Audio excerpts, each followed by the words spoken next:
Want more Gators Breakdown? Join Gators Breakdown Plus. Starting at $3 a month, get access to unique episodes, plus a blog, chat room, giveaways, shout-outs, and more. Gators Breakdown Plus is furthering the interaction with fans and listeners like you. Head to gatorsbreakdown.supportingcast.fm to join Gators Breakdown Plus today.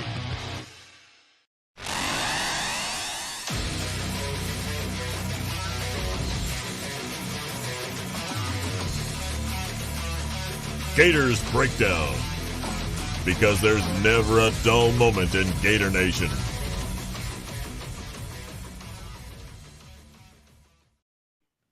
The Gators Breakdown podcast is ready to go. I'm your host, David Waters. You can find me on Twitter at GatorDave_SEC. Bringing you plenty. It's kind of merging of the podcast. Fall camp is starting, and of course, recruiting. We'll take a look back at the busy weekend that was, and to help me do it, co-host Will Miles.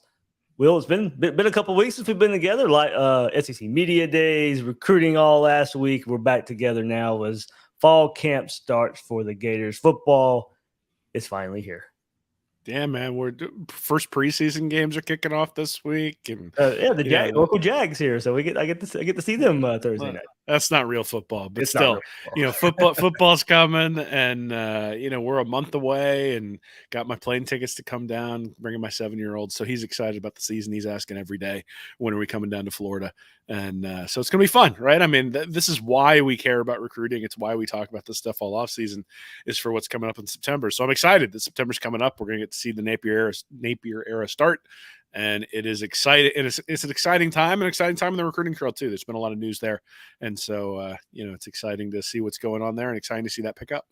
Yeah, we got to hear from 3 players today and the coaching staff. On this episode, we'll just concentrate on what Billy Napier had to say, and then later on this week, I'll circle back around and we'll get to hear from the coaching staff and the players that spoke at Florida Media Day.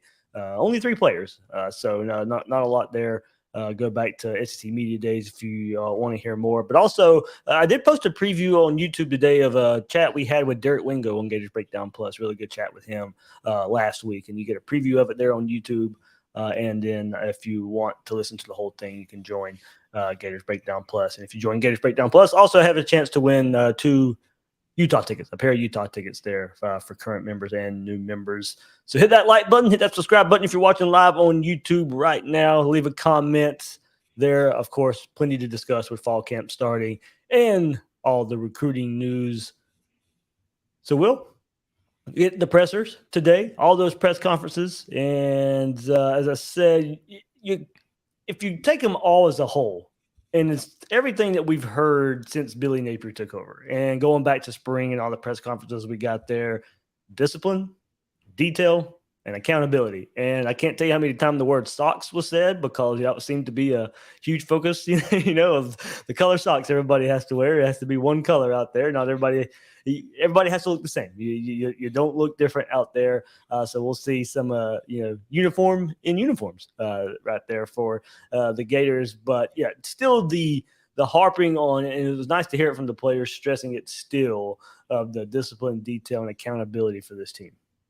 Yeah, I mean, look, that has been the moniker since Napier came in, and really sort of the rub about, or the scuttle about Napier before he even came in, was that he wasn't going to put up with some of the stuff that's gone on over the last few years. And so I'm looking forward to it. Right now, we'll see whether that translates to on the field. We'll see whether when guys make mistakes, because guys are going to make mistakes, both physically and mentally, they're going to make mistakes. And so we'll see when they make those mistakes, do they get pulled off the field?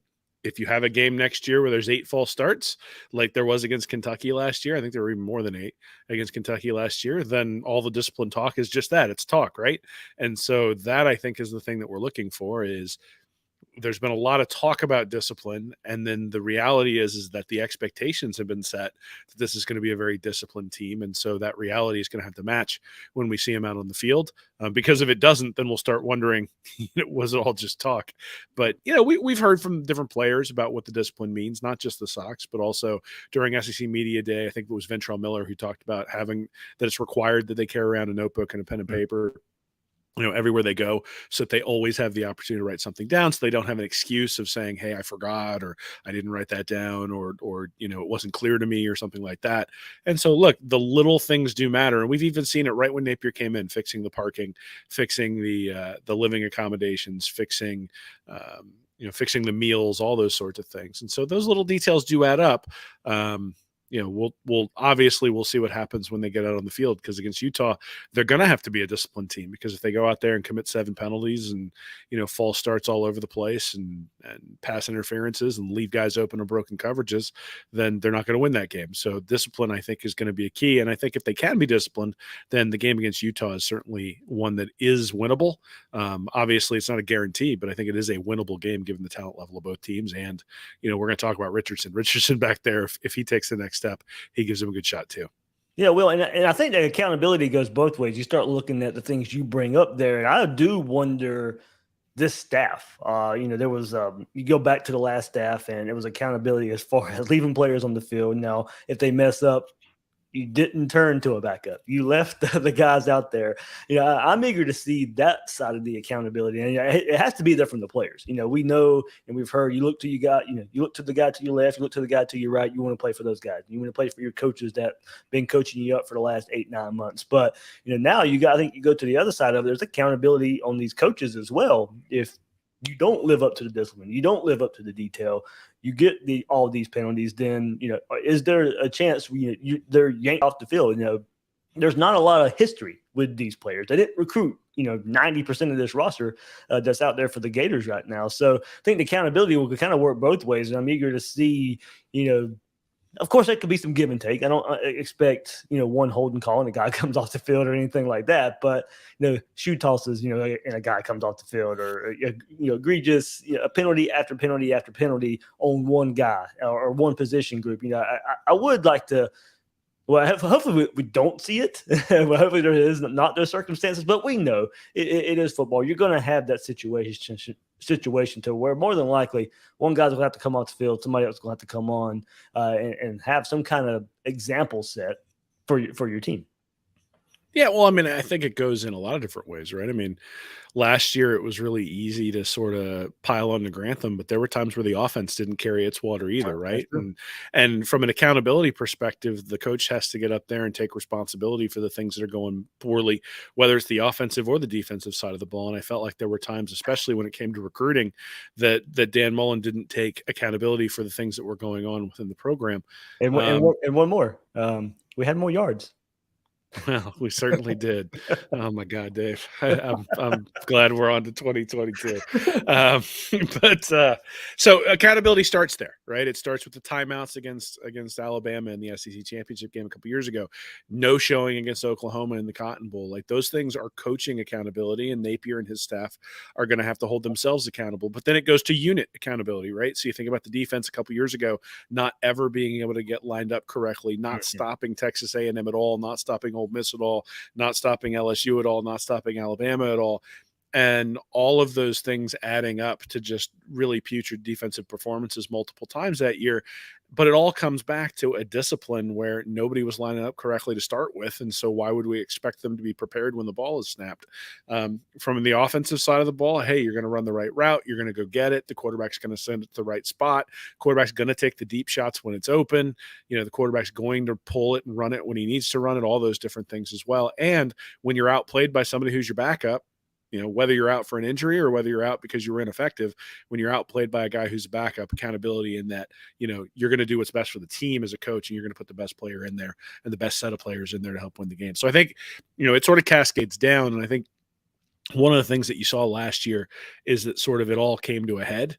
And I don't think this Florida team was as bad as what we saw on the field last year, but I do believe that the accountability did start to roll downhill. And, when you start wondering, is the guy next to you going to do what he's supposed to do, then all of a sudden you start trying to cover for him. And when you start trying to cover for him, well, now there's a cutback lane, or now there's now you've gone too far upfield and somebody can fit a counter in front of you and all those sorts of things. So I'm expecting that to be better, but certainly that's something that Napier has harped over and over and over again. So if it's not better, I think it's something that should worry us pretty early on, because it's not as though the players haven't heard it.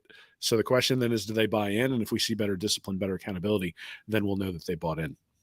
Well, one more question before we move on. Then, it is a coaching change. You make a coaching change because of the way things are trending, or what happened. And of course, culture is always the first word that comes up. But could we be making too much out of discipline, detail, and accountability? And I know we're all looking for things that can be better, and we're all looking for things that are different from the last staff. Is there a chance we're making too much out of this? I mean, of course, we hear the coaches and the players bring it up over and over again. So that's one reason we are bringing it up. But we've brought it up plenty of times ourselves. Are we making too much of are we making too big a deal out of discipline and accountability? If Florida had only lost to Georgia and Alabama, I would say no. But Florida lost to Missouri, Kentucky, and South Carolina last year, and damn near got beat by Samford. Yeah. And so I think when you look at that, you go, there isn't a talent excuse for this team losing those games, or almost losing the game when it comes to Samford. What, 52 in that game? There's no excuse for being down late in the second half against a team like Samford. There's no excuse for going out and putting up a complete egg against South Carolina, to the point where, people that I knew who were just Gator to the core were going, this is unacceptable. Like, people who have been like, no, I don't want to fire coaches. I think it's bad to be on coaches. Will, why are you so negative about recruiting all the time? Like, people who are just on me all the time after that South Carolina game went, all right, I see it. I'm done. Like, that's it. I mean, that was, I was sitting in the Gator section in that stadium. It was a shift right there. There was the shift. And so, look, I don't think accountability fixes all of it. Right. But I think it's the start of a healthy organization. And, we saw it in 2020 where the defense was terrible. Everybody looked and said, surely Grantham's gone. And they kept him around. And so right there, you have established that poor performance does not have consequences. Now, they could have kept Grantham around. They could have demoted him. They could have brought in a co-assistant defensive coordinator. They could have done a lot of things that said, hey, there's going to be accountability for performances that are not up to standard. But they didn't do any of that. And so what that told everyone was that substandard performances are okay. And you can't do that. When you do that in a sport like football, where you get out there and for 70 to 75 plays, the other team is trying to run you over, at some point you go, well, why do I want to get run over here? I'm going to sidestep this offensive tackle, or I'm going to sidestep this pulling guard. And the minute you sidestep him, there's a cutback lane. And, ooh, there goes the counter all the way to the end zone. And Todd Blackledge is laughing at you on national TV. So accountability is not everything, right? I mean, there were certainly physical mistakes. There were mental mistakes. There was probably strength and conditioning stuff that they needed to be better. There certainly was just in general talent deficits when they played certain teams. But I think it's the starting point. And so, when you're talking about building a culture within a program, just knowing that what your coach says is actually going to be what happens, and understanding that if you step out of line, there will be consequences, is a big part of you getting better. And so I think it's an important part of it. I don't think it's all of it, but I think it's an important part. Yeah, I think you go a long way, I think, with that trust there. I'm not sure how much they trust that they were put in the right position time and time again under the last staff. So, all right. The players, they'll be pretty busy coming up. It's not going to be fun. It's not going to be a carnival out there coming up. This is training camp with a new staff that wants to instill that discipline, the detail, and the accountability out there. So, they'll be going away. They'll be staying in a hotel with the staff. Pretty much the entire day is scheduled, out to hit the field, in the film room. But it's much more than that, too, when you hit training camp. And it's helped this team bond over the next few weeks leading up to the first game versus Utah. And that's what this camp will be about. Not going to be a whole lot of fun early on for these Gators before they kind of get into game routine in a few weeks or so. So, all right, let's get started with what Billy Napier had to say, and then a lot of roster building. But was asked, does this roster have the depth if injuries occur? All those things are very much to be determined. I think we've got a core group of veterans. If you really evaluate the experience, how many plays have the players played in games, right? I think we've got a core group that has some experience, and then I think there's a big chunk of the roster that has minimal experience. Maybe that's just on special teams. Maybe there's little experience at all. Then you got a group of rookies that just showed up, right? I think we kind of have three categories of players. And I think that's what we're getting ready to find out, right? That's what we're getting ready to try to coach and develop and try to get players in position. But, I don't necessarily know that there's an answer to that. I think it's to be determined. Well, 3 levels of players: experienced, inexperienced, and freshmen, rookies coming in. So I asked the question to you. I'll answer it too. But given what Billy Napier had to say there, where do you feel best and where is your biggest concern as far as experience, inexperience, and kind of what he explained to us there? Defensive tackle. It's been my biggest concern all year long. It's been my biggest concern for like 3 years now. And I think before that, I'll go into more detail later this week when we talk defense. But so to kind of clarify some things, Gervon Dexter did say today he's playing more defensive end. This is a 3-4, so there's still kind of it's a blend between defensive end, defensive tackle, and a 3-4. But that does, if you go back to the spring game, you can see it. Dexter's on the edge, and it is as Watson, on the quote unquote inside. Nose over the center, more so than Dexter is. So it does lend itself, if he is going to play end, quote unquote end, the need for defensive tackle, it heightens a little bit. Yeah, I mean, I think that my concern actually isn't with the top end guys. I think Watson will probably play pretty well. I think Dexter will play pretty well. Maybe they end up being all SEC players. And I still think I'm concerned about the amount of depth on the defensive line. There isn't any experience there. They've had guys transfer out who were at defensive tackle, who were young and who hadn't necessarily gotten a whole lot of run yet, and they haven't brought anybody in. I mean, they brought in McClellan there at defensive tackle as a freshman, obviously a highly ranked defensive tackle. But, I mean, do you want to be relying as one of your immediate backups on the defensive line with a true freshman when you're playing that stretch against LSU, Georgia, Texas A&M? That's rough, especially since it's late in the year, right? I mean, maybe if you played those 3 to open the year, you'd be like, okay, well, at least we'll get that performance before they get into the rigors of the schedule and get dinged up and injured. I mean, but that's the thing, right? Is every SEC schedule has injuries, especially on the offensive and defensive lines. We saw it last year where the offensive line was great for the first 6 or 7 games of the year. Ethan White goes down. Stuart Reese and Gene Delance got dinged up a little bit, and all of a sudden the offensive line took a step back and the offense couldn't do anything, along with just sort of the general malaise of the program at that point once they sort of got past the LSU and Georgia games. It's entirely possible that that'll happen again. I mean, there are a few areas I'm concerned about, but defensive tackle, defensive line specifically, and again, it's not because of top end talent. It's because of depth and experience, right? I mean, are people going to do what they're supposed to do? Are they going to do their job when they're put in there? And then are they talented enough to do it, even if they know what they're supposed to do? And we haven't had that question answered, at least not against the likes of the beast of the SEC. Right. I mean, you have to bring up the names there. And it's just guys we have not heard a whole lot. I mean, can you, just because they're Gators, of course, we want them to do good. But if I threw out, okay, Jalen Lee, you don't know what to expect. Jalen Humphreys, you don't know what to expect. Griffin McDowell, who has been ping pong defensive line, offensive line, is another name. Are you confident? I mean, right. I mean, I think McClellan's going to have to come along fast. I think, if it plays out that way. Now, Jalen Lee, we've heard some nice things through spring and fall, but that's still one that we have to see come along. I mean, even Des Watson to a point. I mean, it's big size. He's got to get in game shape. How much can he actually play? I mean, on the official roster, he's over 400 pounds. Is that really what they want him? Is he going to be able to play a whole lot? I mean, I know if you go back and watch the spring game, Dexter and him are on the field a lot for that Orange defense.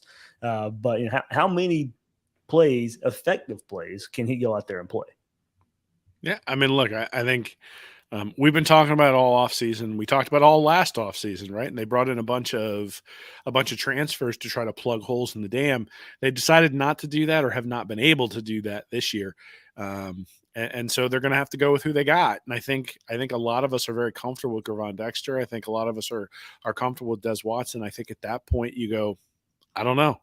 I don't know what we have. And so when you talk about experience and you talk about game experience and then you talk about freshmen, I look at it and I go, we're getting to freshmen awfully quickly when we start looking at defensive tackle.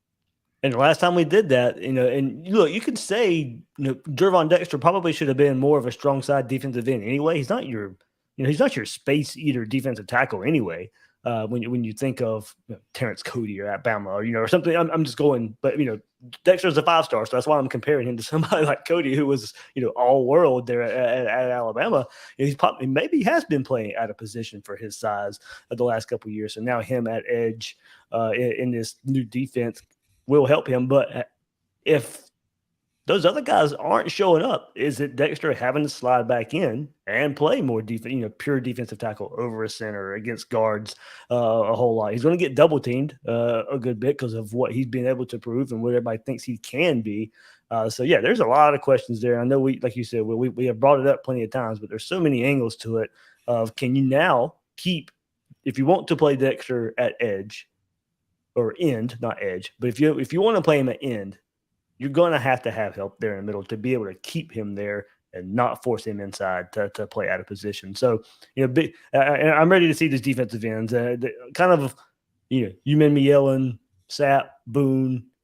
I'm excited for those guys, but those guys also have to go improve it. But I feel better about their potential than I do there at defensive tackle. But, one more question I do want to bring up, and then maybe this could also kind of maybe go where we feel best.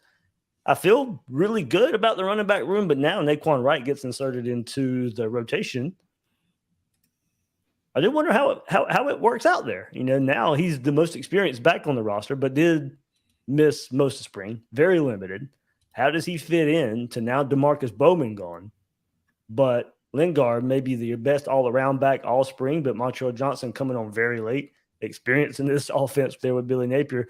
And I think Florida, I do wonder how they're going to figure out over the next 4 weeks how to best use these three running backs. Is it, of course, there's going to be situational. There always is, but is it going to be based on field? Is it going to be a set rotation? I am eager, and maybe, and of course, if you're good coaches, it's going to change game by game. But I think if by the time we go around to Florida State and the end of the season, will we be able to tell when each running back should be in a game? Do they have their own skill set? I'm eager to see how they figure out running back. Yeah, I mean, so I've always been a little bit, I don't know, negative towards Naquan Wright, not because I don't think he's fun to watch and not because I don't think he has big plays, but because when you look at his overall numbers, they really aren't that impressive. So he averaged 4.3 yards per rush last year. He averaged 3.9 the year before. That's on 130 carries. Now you're looking at a guy who's averaging just barely over 4 yards a rush. By comparison, Dameon Pierce averaged 5.7 last year. So, the same offensive line, the same general situation, almost the same number of carries, and you're getting way more production out of Pierce than you did out of Wright, which makes me think that a guy like Lingard or a guy like Johnson are going to have an opportunity here to be the main bellwethers. Now, the one thing that Wright does really, really well is catches the ball out of the backfield. So screen passes, getting him out into space. Once you get him to space, he's really, really good. But when the offensive line misses a block and you need somebody to put down their shoulder and lean forward for a couple extra yards, that's just not him. Mm-hmm. And so, I do think that's a good thing in some capacity because it means you've got two different types of guys and maybe even three different types of guys. If you think of Lingard as like the lightning, and then you think of Johnson as the thunder, and then you think of Wright as sort of the change of pace, third down back, somebody who's going to be able to run around on a linebacker and get open. So I think there's an opportunity to do that there. But yeah, I mean, look, I think we were all excited to see what DeMarcus Bowman might do, and the fact that he left before we ever really got to see any of that stuff materialize is a little bit disappointing. But again, Naquan Wright has shown he's a good player who can contribute, but I think he's also shown that he's not a difference maker on the offensive side of the ball. Like, he's not somebody who's going to take a screen pass and take it 98 yards for a touchdown. And so with that being said, if you need a first down and you can swing it out to him, great. He's going to catch the ball. He's going to catch it reliably. If you need him to go over the middle, he's going to catch it reliably. But if we're looking for big plays out of the running game, it's going to have to come from Lingard or it's going to have to come from Johnson. I don't think it probably comes from Wright. All right. But yeah, I mean, looking at this offense and looking at that stable of backs, and I feel pretty good there.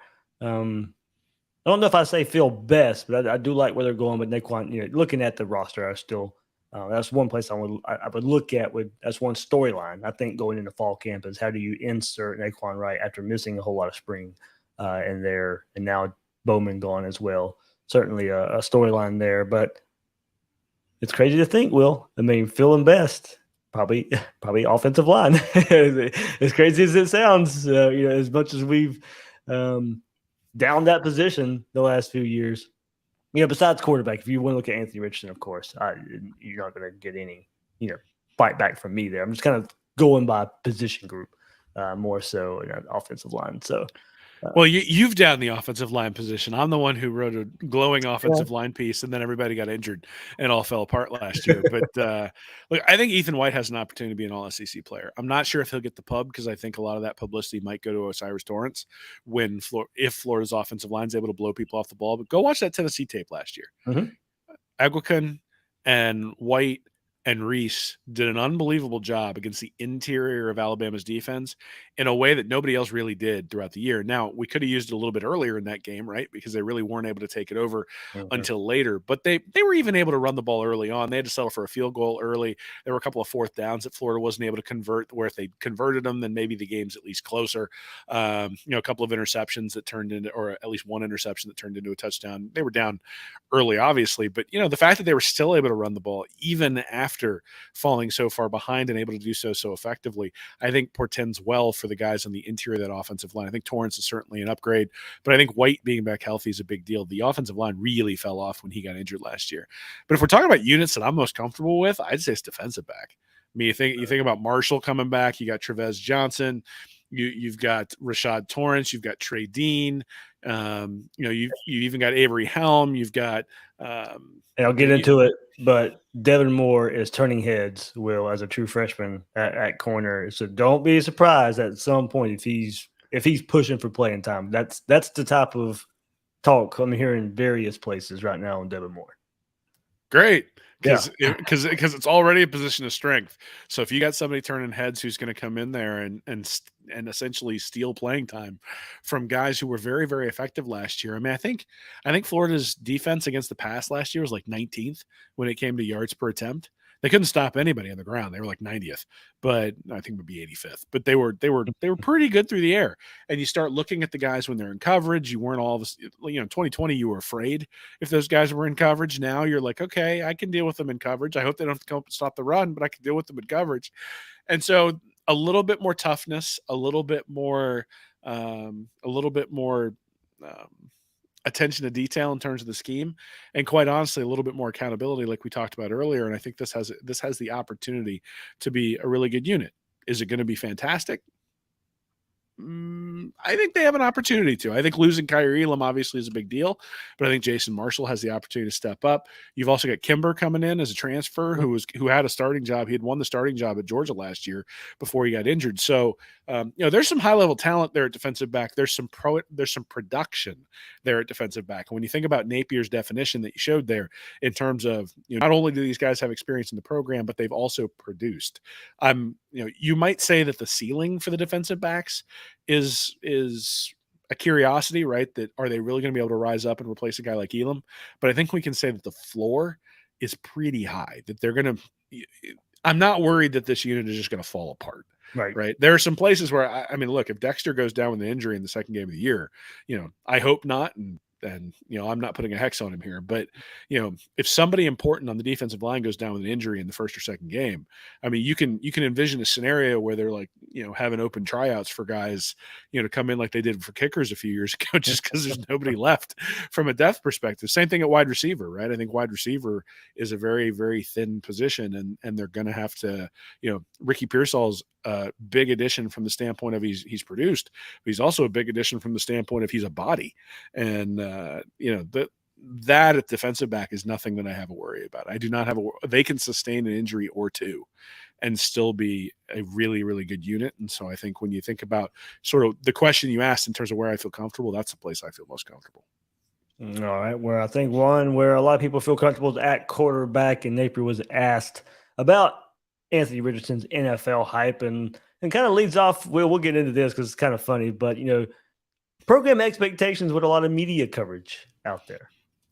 That's one of the things I'm learning about University of Florida, right? We probably got more media coverage. It's like being an NFL team in the Northeast, if that makes sense. But, I think part of the job of a player like Anthony, and really any player, that's had success, okay, or any player that maybe's made a few mistakes, right, or maybe didn't perform the way they wanted to, is really not allowing some of this noise to affect your process, right, in terms of how you prepare, your character, your values, your expectations, your standards, right? I think when your standards and expectations are much higher than anyone on the outside could have for you, I think that gives you an opportunity, right? So I think Anthony is very aware.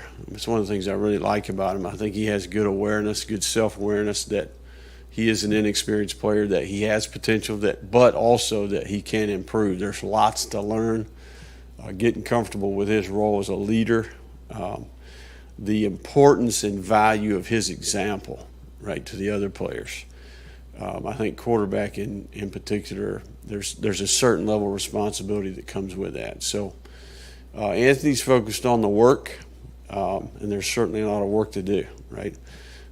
Improving as a leader, growing and maturing as a person, very much a young person, increasing his football intelligence, developing his skill. There's just so much more out there for the young man, right? I mean, Anthony has lots of work to do here. So I think he is fully aware of that, understands that, comprehends those things, and has worked extremely hard. So I think his focus is on the work, and that's exactly where it should be. Well, I think that work's going to pay off. I'm big on Anthony Richardson. I am buying into the hype there of him living up to one of those high level NFL draft picks there. But to go along with that, and then something we didn't get to see last year because he didn't necessarily get the snaps that we wanted him to get, is Napier talked about being a leader right there, and how are you going to be a leader when the hits start happening? What is the effect there? We have not seen that from a starter position there with Anthony Richardson. It's a close fourth quarter game against Utah or Kentucky. How's he going to respond? He told us at SEC Media Days he's not the rah-rah type leader. He's not the get in your face. He doesn't have to be. You can calmly lead in tough situations. You don't have to be the rah-rah Tim Tebow jumping up and down type of quarterback out there to be a leader. But there's tough situations where he has to lead in late games that are going to come up. We're going to have to see that. And for as talented as I think he is and can be, we have no idea how those leadership traits will come about in tough game situations. So I disagree a little bit from the standpoint of last year had to be tough, right? I mean, you're sitting there, you're outperforming the guy who's in front of you. Yeah.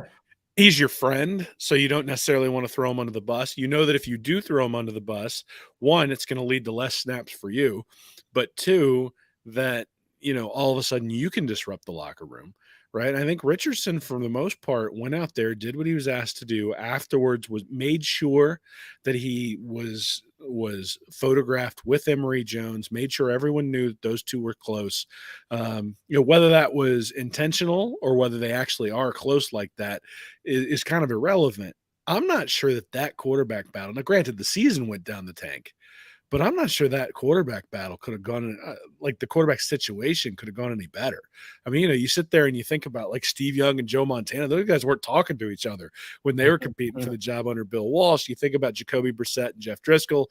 Driscoll wins the job. Brissett's immediately out of there. You think about a lot of the different battles that have gone on in quarterbacking history, and these guys aren't great friends. I mean, every time they bring in a new guy for Aaron Rodgers in Green Bay, he's like, that's not my job. I'm not teaching that guy what's going on. So I think from a leadership perspective, no one on the team can get mad if someone else is playing in front of them, even if they think they should, and create a scene. Because Anthony Richardson went through that last year, and he can walk up to him, and he knows what they're going through, and two, he can tell him to shut up because he was quiet last year and did what he was supposed to do for the most part until he got injured dancing. But did what he was supposed to do. Recent history with Kyle Trask. Absolutely. So I think from a noise perspective, it's funny that Napier brings that up. There's no way there could be more noise this year than last year. Last year we had expectations, right? Last year we're coming off the SEC championship game. The expectation is to beat Georgia again and take another step forward. And obviously, I think there were people, us included, going, well, let's bump the brakes a little bit here. But we'll know after the Alabama game. And then even that one was close enough that we were still excited after it. And so I think there were expectations last year and then sort of the decimation after the losses that kept piling up. And Richardson was bringing the hope. And so in some ways he got to see the positive side of things, but as close as he was to Emory Jones, he also got to see the negative aspect of that sort of stuff. He's had to go through a coaching change. So he's not surprised at how much media there is at Florida. Believe me, like he knows how much there is. He knows what the pressure's like. He knows what that crucible's like. And, I think he learned in two ways. Last year against LSU, he played fantastic, but threw an awful interception on the last drive. So when he had that opportunity, he kind of forced the ball downfield. You can argue about whether the ball should have been knocked down, but whatever. You can't throw that ball up there like that. And then the other thing is the Georgia game. I think he got humbled because he was in that game going, all right, I'm not going to be able to win this one by myself. Yeah, and the LSU game was the game before that, and you lit the world on fire. But then you go through 2 weeks of practice where you don't know if you're the guy. And then get thrown to the wolves. Well, so again, I go back to I think he's had enough experience on the field to know that he's capable. I think he's had enough experience on the field to know that he can be put on his butt at any time by somebody who's a really, really good team that's out there, right? And so if I were, if you're looking at Richardson, you go, okay, he knows what can be done against a simple defense. And now he's got to learn what to do against a defense like Georgia. I think we're in a pretty prime position to see somebody take a step forward. It would be my view of the situation. And that, look, if they lose to Utah, if they lose to Kentucky, people like us and people in other places are going to start complaining about it, and there's going to be noise. But that noise isn't going to be directed at Anthony Richardson. And if it is, he's just going to ignore it. He ignored it all last year. So I think from a leadership perspective, last year actually does sort of portend the quiet leadership style that he is going to bring into this year, just because, he lived through a season that I think none of those guys want to live through ever again. And just pointing out that, hey, I had to sit there and wait my turn when we all knew I should be playing. I think that sets the stage for if somebody else is starting to cause problems because they're not playing even than they think they should. The leader of the team, the guy who's the best player in the team, did it last year. And so how can you complain? Yeah, I guess more mind was situational, and that LSU game does come to mind. That was back and forth. You kept fighting, as you said. Maybe at the pass you don't throw there at the end, but trying to make a play happen. The first interception was way worse than the last one. right. Yeah, right. But now it's for him to go out there, make the other 10 players on offense that much better. Can feed off and bleed off into the defense as well. Get them.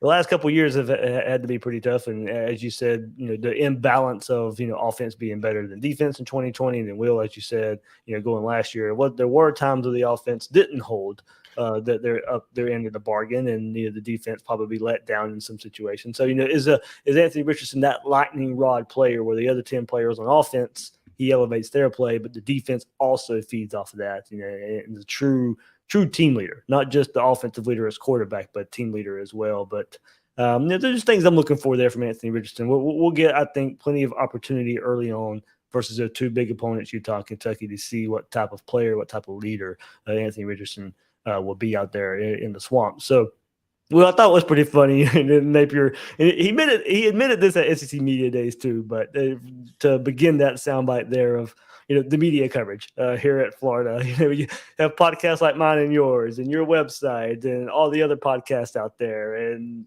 Florida, there is a ton of coverage for this football team. And I think, of course, with the way recruiting was going in May and early parts of June, I think and social media, of course, goes along with that. I think Billy Napier learned pretty quick, this isn't Louisiana, but this is the way this football team is covered may be second to none. I don't know a podcast network out there for a team with all the various podcasts out there and websites that cover a team like this. And I know there's some out there, but we're close to this situation.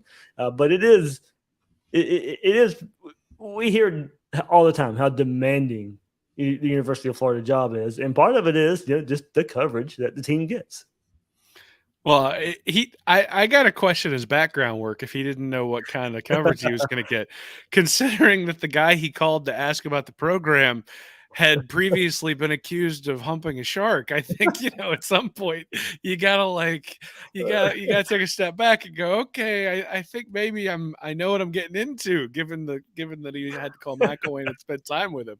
So I joke a little bit, but that would mean the death threats played. I mean, that's part of it too. And then I can't imagine that the Florida job is any more demanding than the Alabama one. Mm-hmm. I think the Alabama one was probably less noise during the offseason, but that was because Saban had the #1 recruiting class every year Napier was there, right? So what were you going to complain about in the offseason? You're like, we're not beating the second place team in recruiting by enough. Like that's the complaint by all the people. It's we should have had 2 people go and poison the trees over in Auburn.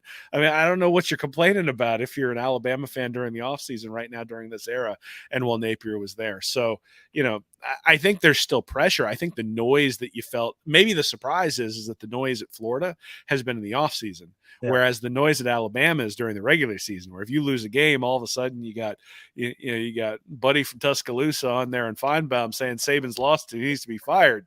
As opposed to Florida, we're so PTSD from recruiting that it's the middle of June and everybody's like, what's going on? This recruiting class, we're not real concerned about he can lose a game or 2 and people won't be going nuts, but lose a recruit or 2 based on what's happened in the recent history. And so the noise is just in a different spot. Maybe that's the difference. He was expecting it in October and he got it in June.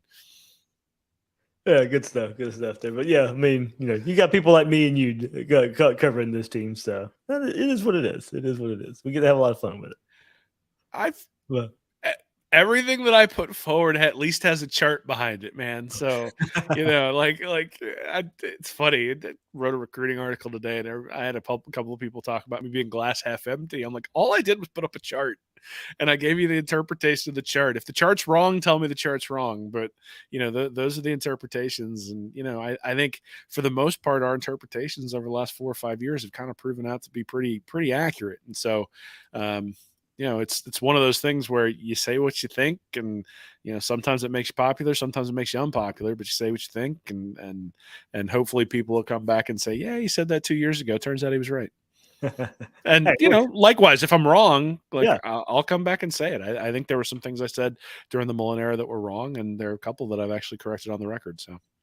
Yep. I mean, the way we approach it, we try to be as accurate, truthful, honest as we can. So I think that's taken us a long way here on how we do things. But all right, well, you mentioned recruiting, of course, and that was the hot storyline, and not so much positive back as we just discussed there in early June. But lately, we always kind of just pointed. Will, you did yourself that August 1st deadline that you put in an article or reading reaction, but also we were just looking at the timeline and the calendar, and we knew a lot of decisions were going to come in late July. And they did. And luckily, Florida was on the positive side of all that. So, Will, let's take a look at, just kind of right here the last few days, dating back to last week. And the commitments, of course, we were all looking at that July 28th date. And going in to July 28th, that morning, Florida was ranked 23rd on the 24/7 Sports Composite with only 12 commits and that average of 90.53 there. But then on July 30th, when that's the last commit, Florida got of Jordan Castell and Andy Jean, that jumped Florida up all the way from 23 to 12. Now 16 commits in the class and an average of 91.14. And that is after the commitments of Jakeem Jackson, the cornerback, wide receiver Aiden Mazzell, defensive back Jordan Castell, and wide receiver Andy Jean. So, Will, right there, moving on up, of course, there are the Gators, and added 4 commits. All of those commits are 4 stars. All of those are from the state of Florida. And it's kind of just seemed to be the trend here, Will, is state of Florida kids and in that 4-star range. Yeah, I mean, it's look, I think Mizell obviously is the highest ranked kid in the class. If they keep they've brought in the highest ranked kid in the class like 3 straight weeks now. and if they do that for the next 6 weeks, I'll have no complaints about this recruiting class because eventually that means you're going to get the guys who are ranked 50th and 30th and 10th and that sort of stuff. And I think we still have a decent shot at some guys who are up in that range. But Mizell was the first ranked guy in the class. Jackson's the 4th ranked. Castell's the 6th ranked. And Andy Jean's the 11th. So Jean ranked 332nd is the lowest of the 4 that they add. You got Mizell at 72nd, Jackson at 168, Castell at 202. More than anything, I mean, you think about the defensive back class now that you've got with Jackson and then Castell and then Sharif Denson. And then if you bring in a guy like Cormani McLean, then obviously there's been a lot of noise about Dijon Johnson decommitting from Ohio State. And all of a sudden Aaron Gates in there too. Oh yeah. Aaron Gates there as well. All of a sudden you're talking about an unbelievable defensive back class.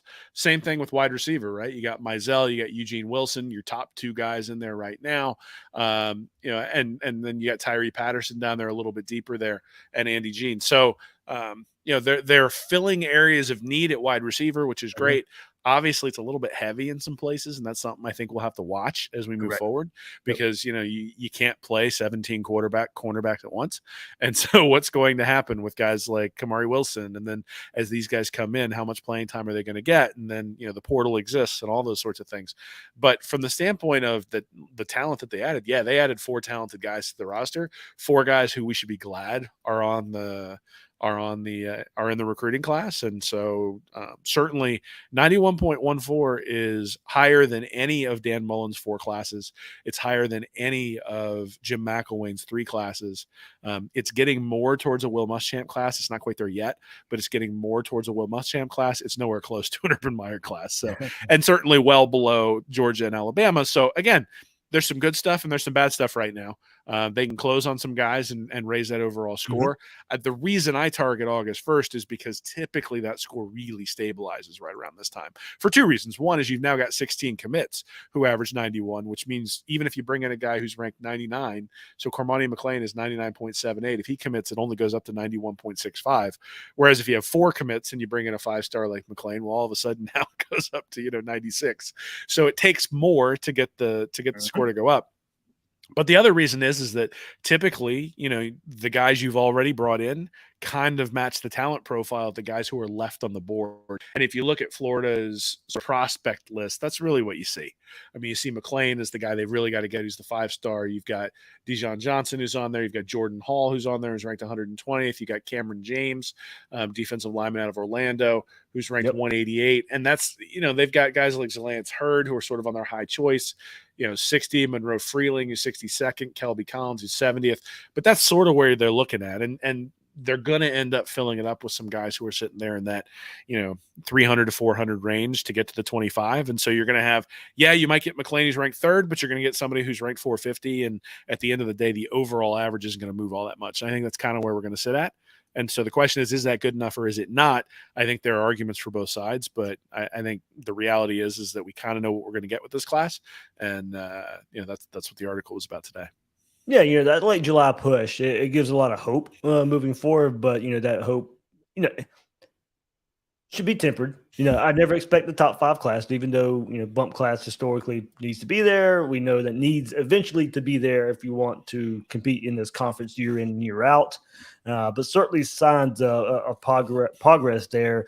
And Will, you brought up the names there. Cameron James, you'll see what Will Norman from IMG does. Caden McDonald, another defensive tackle out there. That's what Florida's probably looking at. Jordan Hall, I don't think a decision anytime soon. So my thought there is, James, Norman, McDonald, these defensive linemen there. If Hall doesn't make a decision soon, I think it's a Florida, Georgia, FSU battle anyway.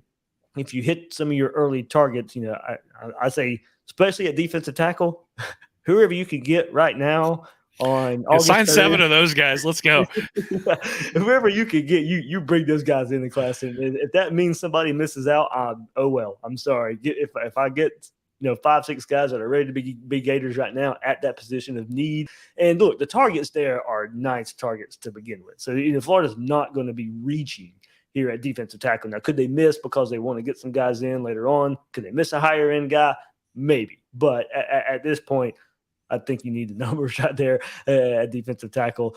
And offensive, when you start talking about class balance, and if you get a McLean, of course you're going to fill it in on the bottom end too. That's probably where offensive line is looking now, unless some flips happen down the road. Maybe linebacker as well, but we've heard the last couple of days about Jaden Robinson maybe possibly flipping there from South Carolina towards Florida out of Columbia High School, but he's in that, I believe, 340, 350 range, if I'm not mistaken, something like that. So that's what we're talking about. Yeah, you may get somebody like McLean, but with the positions of offensive line and linebacker where you've kind of missed so far, are you going to now have to reach at those positions? Because those top targets right now, you've missed at those two positions. So that's why we say, yeah, you may get somebody like McLean, and he's certainly going to help the class and boost the class. But if you're looking for the ranking jump, and if you're looking for the average player jump, that's why you said, Will, right here where we're looking at late July, that may not happen into that elite range. Well, and even if it does, this year's a little bit of a unique year in that if you think about it, teams like Notre Dame and Miami and Oregon and USC and LSU and Oklahoma. I was going to make a point too, so you might be going where I was going to go with this. Well, I'm just going to say all of those teams had coaching transitions. Uh-huh. And so last year we're sort of down where Florida was. And now all of those teams have taken a step up when it comes to recruiting. There's no doubt that Miami under Cristobal is recruiting better than they did under Manny Diaz. There's no doubt that Notre Dame is recruiting better than they did under Brian Kelly, right? And Oregon seems to be doing really well under Dan Lanning. We expect USC to do really well with I can't remember his name. The Oklahoma turncoat. Lincoln Riley. Lincoln Riley.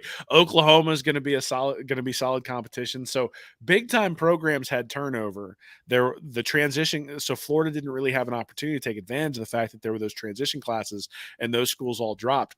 It's really top heavy this year. I mean, if you look at it, Alabama's just got an unbelievable class. A&M's only got 8 guys committed, but their average ranking is 93.5. And like a point is an enormous difference when it comes to these things. When I say a 93 and a 94, that's not the same thing. Alabama's at 94.9. And the number 2 is 93.5 at Texas A&M. Alabama has 4 5-stars already at 276 points with 16 commits. So before you go further, Will, just so people don't get where we're going here, we're not asking Billy Napier to recruit Alabama's level. We're just pointing out where that is right now. Well, I mean, I think what we need to talk about is what do those points mean? And in the SEC, they mean a lot. So Alabama's at 94.9, A&M's at 93.5, Georgia's at 93.1. Then you've got LSU at 91.7 and Florida at 91.1. That means Florida's 5th in the conference in terms of average player ranking. So they've gotten a lot of great players. And if you were to tell me Florida and LSU are going to be about equivalent from a talent perspective based on these classes, I would say, yeah, that's right. Mm-hmm. But I would tell you that Georgia, Texas A&M, and Alabama clearly have more talented players. And what that means is that over the long haul, if you look at recruiting in conference, and that's really the thing I think you need to look at. It's one of the reasons why Clemson was able to build the way they were, is there was nobody else in the conference who was recruiting. So they could recruit 12th, 13th, 14th. It didn't matter. The only team in front of them was Florida State. And then when Florida State took a step back, Clemson was ready to take advantage and can beat, it's a whole lot easier to win that conference when you got to beat Louisville and Georgia Tech and Pitt, right? Like they're like, you get Vandy if you're in the East, but other than that, these other teams are getting pretty good. So that to me is actually the concerning part when you look at Florida. Is they're 14th overall in quality of player at 91.14. Last year when we looked at it, it was like, all right, they were like 75th or something at one point. I'm like, this isn't going to be a problem. They're going to end up in the top 20 easily because they won't sign as many guys, but they're going to have high quality guys. I think they were like 88.8 last year. So that's my concern with this class, is just who you're behind. It's not necessarily the quality of the players on Florida's roster. Right. It's the bunching of the quality of players at teams, particularly in the SEC up above Florida.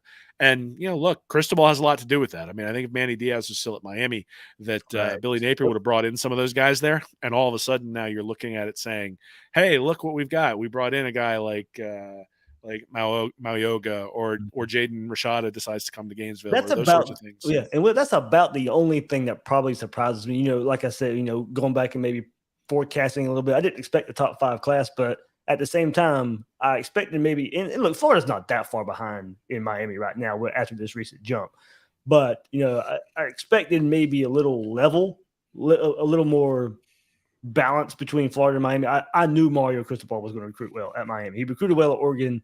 There was no way he was not going to recruit well.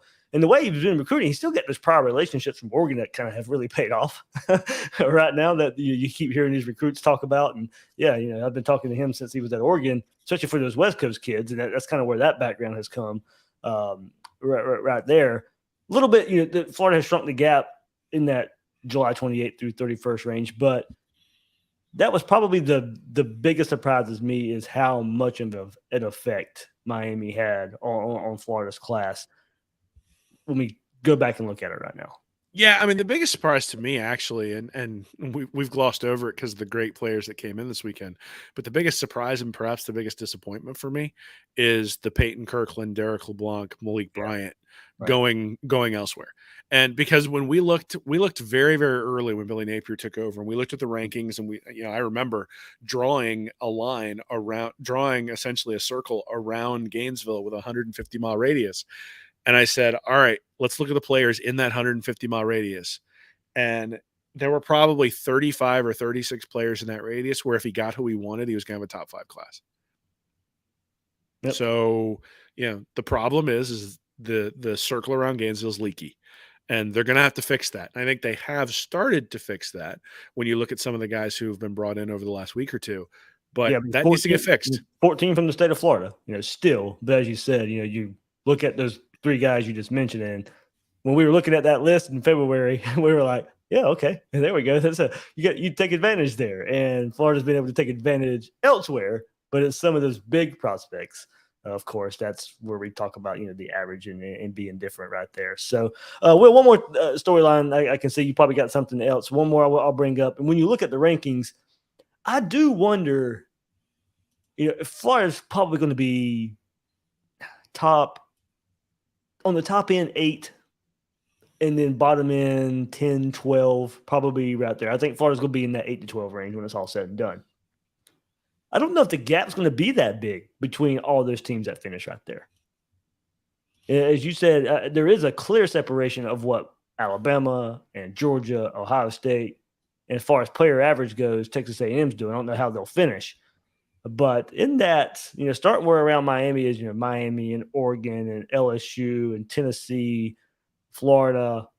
I do wonder. I know everybody will take a look at where you rank, and this will take a lot of research and go back. But what is the quote unquote gap of those teams from 7, 8, 9, 10, 11, 12? Yeah, I mean, I think so. Just like you never evaluate a recruiting class on one recruit, you really don't evaluate a class based on ranking either. What you do is you try to put an amalgam of different things together and use that to analyze how things are going. So if Napier puts together the 12th ranked class this year and the 3rd ranked class next year, the 3rd ranked class doesn't immediately make them a contender. What it does is you now have a balance of the 3rd ranked class, the 12th ranked class, and the 17th ranked class from last year. And that's what your roster looks like, right? So this is a roster construction type of operation. So it's a multi-year thing. The thing about this class in particular, though, is Napier hadn't played a game yet, which means that nobody can say anything about what's going to happen on the field. And in fact, if you think back to Nick Saban, he goes 7-5 in his first year in Alabama, loses to Louisiana Monroe, still brings in the number 3 ranked class. Kirby Smart goes 8-5, had that awful loss to Tennessee on the Hail Mary from Eason that they complete, and then the Hail Mary from Dobbs with 13 seconds left. They lost to Vanderbilt. They lost to Vanderbilt, so the idea that you show, and they had the 3rd ranked class coming in for their bump class. And so I think Florida had a longer way to go than Georgia did. I actually think Alabama had a pretty far way to go too. But you start thinking about these guys didn't show it on the field and then bring in elite recruits. What they did was they brought in elite recruits, despite what they were showing on the field. And so I've heard a lot of people talk about, well, if Florida beats Utah and Kentucky and Tennessee and is going into LSU and they don't have any losses, well, then everybody's going to start to commit to Florida. Well, first off, that's not what the board says. The board says that, we're going to end up kind of where we are right now. And maybe that's 8th, maybe it's 10th, maybe it's 12th. Again, that number doesn't concern me. What concerns me is that when you look at last year's talent, when you look at the talent Mullen left behind, when you look at the imbalance in the roster, when you look at all that stuff, you got to say, how are we going to compete with a team like Alabama or a team like Georgia or a team like Texas A&M? Because that's who we're – and LSU even, because those are the teams we're playing against. And, the answer is going to be that things have to improve next year. Now, all that being said, I think there are a couple of things that are promising to take from this. One is that Napier's ranking, especially if he brings in McClain and Johnson, is going to jump higher than anything Dan Mullen ever had. So from a pure talent perspective, Florida's going to be closer if Napier can continue this level of recruiting. Like, let's say it peters out. Let's say he gets McClain and Johnson, he's up around 91.7, and that's kind of where they finish, right? Almost at 92 is a point and a half better than anything Dan Mullen put together. And like I said, a point is significant. So it's going to be a more talented team. The question is it going to be talented enough? The other aspect of that is, and I think this is one thing that's important to note, is NIL's completely changed the landscape. So one of the things that really sort of made me not anti-Mullen, but made me apathetic when he was let go is that there was no progress being shown in the recruiting trail. And so getting up to 91.7 from 88.8 last year is progress on the recruiting trail. It's not where you want to be. I think it's probably going to start to level out next year. And I think that's the concern that I have, is that it's not going to go from 88 to 91 to 94. Is my concern is it's going to go from 88 to 91 to 91 and a half to 92. And we're going to sort of see things start to peter out. And then you've got that talent gap. But no, I agree with you. I mean, I wouldn't stress about, so I'm not going to say, well, we didn't make it in the top 10, so this is a failure. But I don't think anybody should say we made it into the top 10, so it's a success, right? What you need to do is look at, did they get the players that they were going after? Did they beat the rivals? Did they keep people in the state? Did they position themselves to be effective in the SEC? Did they position themselves to be effective nationally? Those are the questions we need to be asking. I think there's some concern that I have that all of those questions are not asked or not answered in the affirmative. But those are the questions I think you want to be asking, not necessarily were we 9th, 10th, 11th, or 12th. Yeah, and then one more thing about the season plays out. All right, say Florida gets 2-3 more commits. That puts them at 19 going into the season. Okay, if the season's going to make that much of a difference, you don't have that much room to add anyway, and you pretty much know who the targets already are. The whole board's not going to change because Florida starts winning football games. You pretty much know who Florida's going after right now to finish this class out. Well, and historically, it's funny because winning does matter, but it doesn't matter for this class, right? So winning in 2022 does not produce traditionally a better 2023 class. What it does is it spearheads better recruiting in the coming years. Now, that's not always the case, because Dan Mullen's best recruiting class from a player ranking was his transition class. He was like 91.75 or 90.75 and never got higher than that in his time in Gainesville. And he was winning games left and right those first couple of games. What do you go? 21 and 5 or something his first 2 years. Big win over Michigan in the bowl game. They were with Felipe Franks, beat Michigan in the Orange, or not Michigan, beat Virginia in the Orange Bowl. The program had a lot of momentum, and even then, even with the difficulties in 2020, Trask was out there firing bullets around. You got Pitts going in the NFL as high as any tight end ever. Like, there's a lot of stuff that you could sell if you were going out on the recruiting trail and selling it. The problem is we weren't doing a very good job of going out on the recruiting trail and selling those things. So that'll be the question, right? Is if you're looking at the 2024 class, that's where you're going to see any benefits that you reap from the 2023 class. But if you're relying on Napier to win a bunch of games to bring in guys for this class, one, I don't think that shows up in the data. But the other aspect of it is then you got to ask yourself the other question: who shows up if you don't win those games? Because that's where I've always said, like, I don't think winning really helps you all that much. Losing does hurt you a whole lot. Well, I think losing hurts you if the staff is perceived as a losing staff that's lost control of the program. Again, I go back to all these guys who took over: Saban, Smart, Jimbo Fisher. You think about Jimbo Fisher when he took over at Florida State for Bobby Bowden. You think about Dabo when he took over at Clemson. You think I probably should have made that clear. I meant going on and down the road. This year, I don't think, winning or losing, I don't really think has that much of an effect. No, but it's also one of those things. I mean, I think we've had this chicken and the egg argument with lots of different people. Yeah. The question is, did Courtney Upshaw help and did Dante Hightower, is that one, and Mark Ingram, is that why Nick Saban was able to win? Yeah. Did Mark Ingram commit to the program before Nick Saban had a good year at Alabama? Yeah. What about Dante Hightower? Yeah. What about Courtney Upshaw? Yeah. So those guys had all committed before Saban had shown any winning, and those are the guys who sort of took Alabama to that first level when they were able to take down Florida in 2009. So which one is it, right? Is it that you have to get those elite guys to come in to create the winning culture, and then the winning begets winning? And also we're a little bit the catch-22 here is that Nick Saban is a transcendent college football coach. Mm-hmm. And so I think in some ways, because Urban Meyer had an opportunity to be and then was not, you sort of put those two on equal footing and the programs on equal footing. But Alabama is a better program than when Nick Saban took over. And I think Florida for a decade has been sort of floundering around. And so there's a gap between those two, and Napier's job is to close that gap. So look, I'm a process guy. I want to know if the process is good. What we've heard so far is that the recruiting process is better than it was under Dan Mullen. I think we're seeing that in the results. At the same time, that doesn't mean it can't get better, and that's something we'll have to pay attention to. Yep, like this recent run, like the concentration on the state of Florida. We know that was one big, you talk about process, well, that was one part of the process that had to get a whole lot better.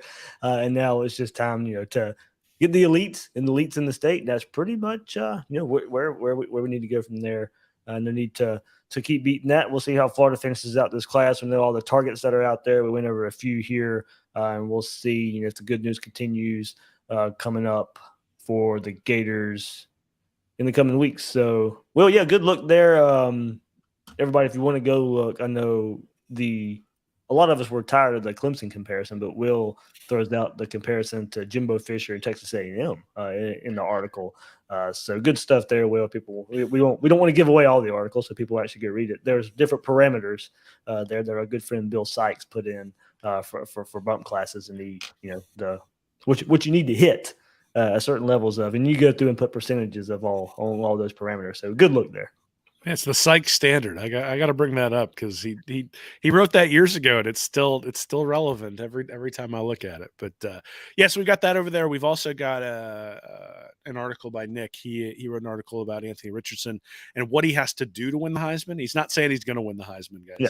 What he's saying is, what does he have to do to win the Heisman? And he went and looked all the way back to Carson Palmer at all the quarterbacks who've won Heisman trophies. So if you don't want to read about Carson Palmer or any of the other guys who won Heismans, you can just sort of scroll down to the bottom where he talks about what that means for Anthony Richardson. Because look, there have been guys who've run for Heisman trophies from the quarterback position, guys like Cam Newton. There have been guys like Matt Leinart who were able to chuck the ball and win the Heisman trophy. The question is, what kind of combination of those sort of stats would Anthony Richardson need to put up? Because it is interesting. Like, you look at all of these lists, you look at Lindy's, you look at Athlon, you look at, all the previews, and most of them have Anthony Richardson. I think PFF had him like 30th overall as quarterbacks in the country. And then you look at the Heisman odds, and he's like 7th in all the Heisman odds. And so what that says is, one, people know that if you win the SEC or even if you win the East, you're probably in the running for a Heisman.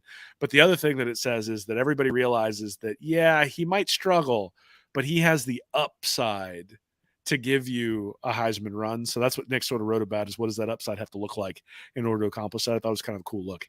Yeah. Look, to me, it can't be 2007. It took, Florida had 4 losses. Tim Tebow still wins the Heisman. And part of that was, it was a crazy season. There was not one team who stood out. Like, to win the Heisman this year, you're going to have to beat a really good Alabama team and a really good Bryce Young. You're kind of like going back to 2020 when Kyle Trask was in the mix.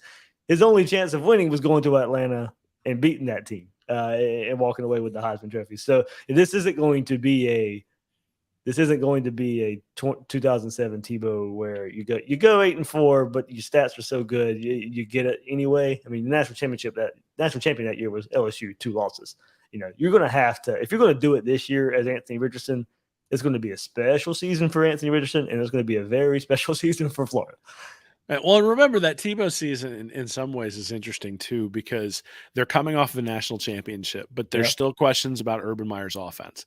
And all of a sudden the offense just clicks. I mean, they scored 43 points a game that year with Tebow in charge. The other thing is they lose to Auburn and then they lose to LSU in just sort of that slugfest where Les Miles went unconscious and just went for it on fourth down every time you had an opportunity. They lose the game to Georgia, where Georgia comes out on the field and dances like a bunch of fools. And then they go on a run against Vandy, South Carolina, Florida Atlantic, and Florida State. Lose that game in Michigan. That was just, the defense couldn't stop anybody. Felt a lot like 2020, actually. But the teams they lost to, right? Auburn, LSU, Georgia, and even Michigan at the end were teams that you looked at and said, okay, these are good quality teams. Right. There's no loss to Tennessee in there. There's no loss to Vanderbilt. There's no loss to South Carolina. There's no loss to Florida State. In fact, those were all blowouts. And that, I think, is the difference. So you think about the game, to be honest, I think Trask lost the Heisman Trophy in many ways a couple of years ago was sort of, he was putting up pretty good performances, but there were a couple of duds. And, the games against Kentucky and the game against Tennessee and, sort of those games where Florida won 30-10, but they didn't really put their foot on the opponent's throat. And then the LSU game, obviously, he struggled a little bit, played real well in the second half, but struggled a little bit, especially in the first half. Fumble, gets returned for a touchdown, a couple of picks. And, all of a sudden Florida loses that game and there go his shot. So, yeah, you're right. Florida's gonna have to get lucky in order for Richardson to win the Heisman, but they're going to be put in a position to be lucky if Richardson turns out to be special to have an opportunity, right? Now, whether he can come through, even, you talked about this earlier, we're going to see whether he can come through. If he does come through in those sorts of situations, he's going to have an opportunity, because I do think that he has the capability of being special, not even if he's not consistent. The explosiveness that he showed last year means that, if you're up by 6 against Florida, you're not going to feel comfortable, because at any point Anthony Richardson can put you a point behind. And it's fun because we haven't had a guy like that around for a while. Yeah. It's simple. If he's hoisting the Heisman Trophy, Florida's in Atlanta. That's to me, that's what it's going to take. And, that's just I think that's the relationship right there of a Heisman Trophy. And if he's not, then we're not going to Atlanta. Correct. Honestly, I'll probably agree with you there. Yeah. If he's not in the Heisman running, then Florida's probably not going to Atlanta. Well, and he's in the Heisman running because he played well against LSU, Georgia, and Texas A&M that stretch, right? He will have the high-profile games, and can probably even have a loss in there amongst those three. And as long as he plays well, he's going to be in the running. So he'll have the ability to showcase his wares. I can't wait. Will, after week 1, he's going to have this blowout performance. Everybody's going to.